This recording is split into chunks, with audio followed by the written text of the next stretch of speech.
Welcome back दोस्तों। जैसा कि हमने पिछले एपिसोड में देखा, जिंग फेंग ने बड़ी आसानी से सेकंड टेस्ट पास कर लिया था, जिस कारण ल्यू शुजाओ टेस्ट के लिए एक ऐसे लड़के को बुलाता है जिसका फ्यूचर बर्बाद हो चुका था। जिंग फेंग उसे देखकर उसकी कल्टीवेशन प्रॉब्लम को ठीक करने के लिए मान जाता है, लेकिन इलाज के दौरान डेस्टिनी बेहोश हो जाता है, जिससे जियांग शुई और ल्यू शुजाओ को लगा कि वह मर गया है। ल्यू शुजाओ को जिंग फेंग को फंसाने का मौका मिल गया था। अब आगे इस एपिसोड की स्टार्टिंग उसी सीन से होती है। जियांग शुई भागते हुए कमरे के अंदर आकर कहती है, जिंग फेंग तुम किस चीज़ का वेट कर रहे हो, जल्दी से उसे बचाओ, नहीं तो तुम्हें जेल भी जाना पड़ सकता है।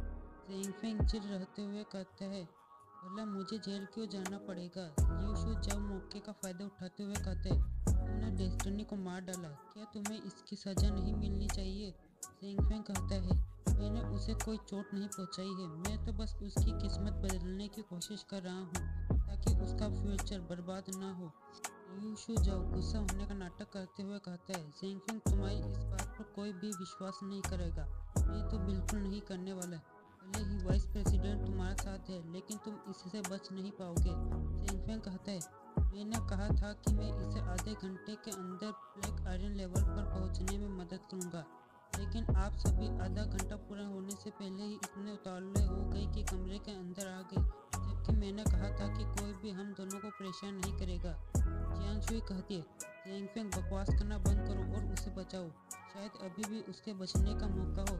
जिंग फेंग कहता है, वाइस प्रेसिडेंट बस कुछ देर और वेट करो। मैं यकीन के साथ कहता हूँ कि मैं डेस्टिनी के फ्यूचर के साथ कोई खिलवाड़ नहीं कर रहा हूँ। ल्यू शू जाओ बीच में बोलते हुए कहता है, क्या तुम्हें लगता है कि किस्मत मरे हुए को भी जिंदा कर सकती है। जिंग फेंग कहता है, रुको और देखो आगे होता है क्या। यह कहकर जिंग फेंग डेस्टिनी के बॉडी को चेक करने लगता है। हाँ, डेस्टिनी का ब्लड वापस उसकी नसों में दौड़ने लगता है, जिससे डेस्टिनी की बॉडी से एक पावरफुल टाइगर स्पिरिट बाहर निकलती है, जो एक जोरदार दहाड़ के साथ डिसअपीयर हो जाती है। जिंग फेंग मुस्कुराते हुए अपनी एनर्जी को डेस्टिनी की बॉडी के अंदर भेजता है, जिससे वह होश में आ जाता है और हैरानी में कहता है, क्या मैं मरा नहीं और अभी भी जिंदा हूँ। जिंग फेंग उसे कॉन्ग्रेचुलेशन बोलते हुए आगे कहता है, अपनी एनर्जी को महसूस करके देखो तुम्हारी बॉडी के अंदर कोई चेंजेस हुए हैं या नहीं। डेस्टिनी अपनी बॉडी में हुए चेंजेस को देखकर हैरान रह जाता है। जिंग फेंग उससे कहता है, तुम्हारे एंसेस्टर की व्हाइट टाइगर ब्लड लाइन तुम्हारी बॉडी में छिपी हुई थी, लेकिन व्हाइट टाइगर का ब्लड काफी पतला था, जिस वजह से वह तुम्हारे ओरिजिनल ब्लड के साथ कंबाइन नहीं हो सका। यही कारण है कि तुम अपनी पावर्स अवेकन नहीं कर पाए और कई बीमारियां तुम पर हावी हो गई। दो अलग ब्लड लाइन के कारण तुम ब्लैक आयरन लेवल पर नहीं पहुंच सके।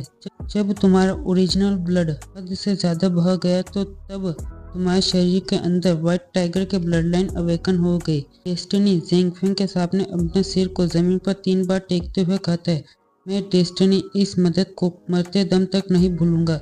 जिंग फेंग डेस्टिनी से कहता है, अपनी पूरी ताकत लगा दो, व्हाइट टाइगर के ब्लड लाइन के साथ तुम बड़ी आसानी से ब्लैक आयरन लेवल पर पहुंच सकते हो। डेस्टिनी जिंग फेंग की बात मानते हुए कल्टीवेशन करने लगता है और थोड़ी ही देर में ब्रेक थ्रू कर लेता है। यह देखकर ल्यू शू जाओ गुस्से से आग बबूला होने लगता है, लेकिन उसे अपना गुस्सा दबाना पड़ा। जिंग फेंग उसके जले पर नमक छिड़कते हुए कहता है, लेफ्टिनेंट ल्यू, क्या मैं पास हुआ।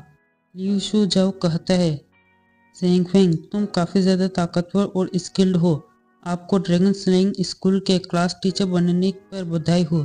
जिंग फेंग चौंकते हुए पूछता है, ड्रैगन स्लेइंग, अब ये कौन सा सब्जेक्ट है। जियांग शुई बताती है, ड्रैगन स्लेइंग सेक्शन एक नया डिपार्टमेंट है जिसे अभी कुछ समय पहले ही इस्टेब्लिश किया है। इसमें सिर्फ एक ही क्लास है जिसके इकलौते टीचर आप होंगे। जिंग फेंग यह सुनकर खुद की ही किस्मत को कोसने लगता है, क्योंकि वो खुद एक ड्रैगन है और उसे ही ड्रैगन स्लेइंग स्कूल का टीचर बना दिया गया। जियांग शुई आगे कहती है, जिंग फेंग तुम्हारे अच्छे परफॉर्मेंस की वजह से तुम मेरे साथ काम ना करके ड्रैगन स्लेइंग क्लास को संभालोगे। मुझे उम्मीद है कि तुम्हारी टीचिंग के साथ ड्रैगन स्लेइंग क्लास काफ़ी आगे तक जाएगी। जिंग फेंग उससे पूछता है, क्या मैं किसी और डिपार्टमेंट में नहीं जा सकता। जियांग शुई कहती है, बिल्कुल नहीं, या तो ड्रैगन स्लेइंग क्लास के टीचर बनो या ड्रैगन किंग एकेडमी छोड़ दो। अब ये तुम्हें डिसाइड करना है कि तुम्हें क्या करना है। जिंग फेंग गहरी सांस लेकर मान जाता है और मन में कहता है, बस एक बार ड्रैगन किंग एकेडमी का ट्रेजर मिल जाए फिर यहाँ से 9-2-11 हो जाऊंगा। जियांग शुई लियू शू जाओ से कहते, मिस्टर लियू आप कुछ कहना चाहेंगे? लियू शू जाओ मना करते हुए चला जाता है। डेस्टिनी जियांग शुई से पूछता है, वाइस प्रेसिडेंट क्या मैं ड्रैगन स्लेइंग क्लास में शामिल हो सकता हूँ? जियांग शुई इसके लिए मान जाती है। यह सुनकर डेस्टिनी खुश हो जाता है। जियांग शुई जेंगफेंग को अपने साथ पेपरवर्क पूरा करने के लिए ले जाती है। ऑफिस के अंदर जियांग शुई जेंगफेंग से कहती है, जेंगफेंग सच बताओ तुम कौन हो?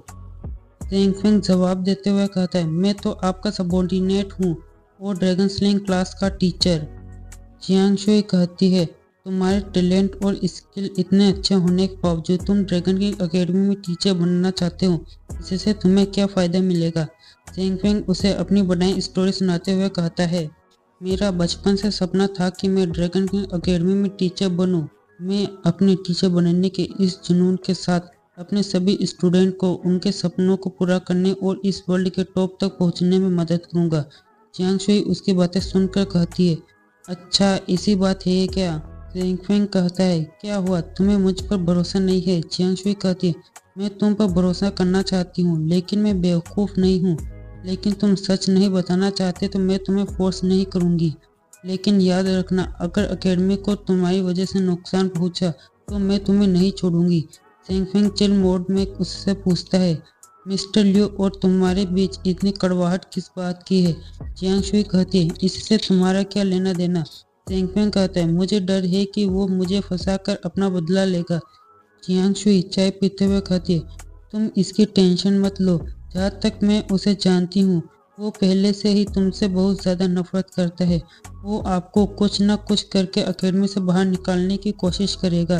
जेंगफेंग कहता है, सच में? तब तो आपको मुझे प्रोटेक्ट करना होगा क्योंकि मैं तो आपका आदमी हूँ। जियांग शुई कहती है, टेस्ट देने के दौरान तुम्हारा परफॉर्मेंस काफ़ी बढ़िया और हैरान कर देने वाली थी, लेकिन तुम ली शू जाओ के बिना ड्रैगन स्लेइंग क्लास के टीचर नहीं बन सकते थे। जेंगफेंग कहता है, वाइस प्रेसिडेंट आपको इसकी चिंता करने की ज़रूरत नहीं है।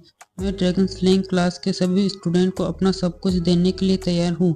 यह कहकर वह जियांग शुई के चाय के कप को उठाकर चाय पीने लगता है, जिस पर अभी भी जियांग शुई की लिपस्टिक के निशान बने हुए थे। यह देखकर जियांग शुई पहले तो हैरान रह जाती है, फिर गुस्से भरी नज़रों से जेंगफेंग को देखने लगती है। इसी सीन के साथ हमारी एपिसोड यही खत्म होता है।